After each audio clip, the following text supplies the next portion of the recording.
সে Sam এসে তার দিকে অনেক অদ্ভুতভাবে তাকায়। আর কিছুক্ষণ পর দেখা যায় যে সমস্ত কয়েদিরা যখন সেখান থেকে বেরিয়ে যায় তখন সেখানে লং নামক সেই কয়েদি চলে আসে, যাকে সেই কারাগারে বেঁধে রাখা হয়। লং আসলে ছিল বিশাল দেহের অধিকারী, আর সে অনেক বেশি শক্তিশালী ছিল, তাই তাকে বেঁধে রাখা হতো। এজন্যই স্যাম গার্ডকে বলে তাকে ছাড়িয়ে নিয়েছে, যাতে করে তার মাধ্যমে সে রিকিকে মার খাওয়াতে পারে। তো লং এখানে এসে রিকিকে এমন জোরে একটি খুশি দেয় যে রিকি ছিটকে অনেক দূরে গিয়ে পড়ে। তবে রিকিও অনেক বেশি সাহসী এবং শক্তিশালী ছিল, তাই সেও তখন তার সঙ্গে ফাইট করতে শুরু করে।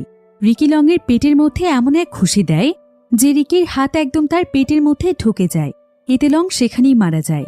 রিকির শরীরে আসলে অদ্ভুত রকমের শক্তি ছিল, যেটা কোনো সাধারণ মানুষের শরীরে থাকে না। তো এমন সময় স্যাম রিকিকে মারার জন্য একটি তার কাটা নিয়ে আসে, আর সে সোজা সেটা রিকির হাতের মধ্যে ঢুকিয়ে দেয়। কিন্তু এত কিছুর পরও রিকির কিছুই হচ্ছিল না, বরং রিকি তখন খুব সহজেই সেই তার কাটাটিকে বের করে স্যামের হাতের মধ্যে ঢুকিয়ে দিয়ে তার হাত ভেঙে ফেলে। এদিকে গার্ডরা সেখানে দাঁড়িয়ে তাদের ফাইট দেখছিল, কিন্তু গার্ডরা এখানে তাদেরকে কিছুই বলছিল না, কারণ স্যাম তাদেরকে টাকা দিয়েছে। তবে রিকি এবার স্যামকে লংয়ের মতো করে এমন জোরে খুশি দেয় যে স্যামও তার পেট ফেটে সেখানেই মারা যায়। গার্ডরা এতে বুঝতে পারে যে রিকি কতটা ভয়ানক কয়েদি আর তার শরীরে কতটা শক্তি আছে। তারা তখন রিকিকে সেখান থেকে ধরে নিয়ে যায়।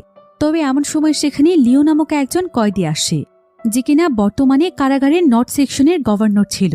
সে এখানে রিকির কাছে এসে বলে, তোমার মতো শক্তিশালী কয়েদি আমি অনেক কম দেখেছি। তবে লিওর কথায় রিকির কোনো কিছুই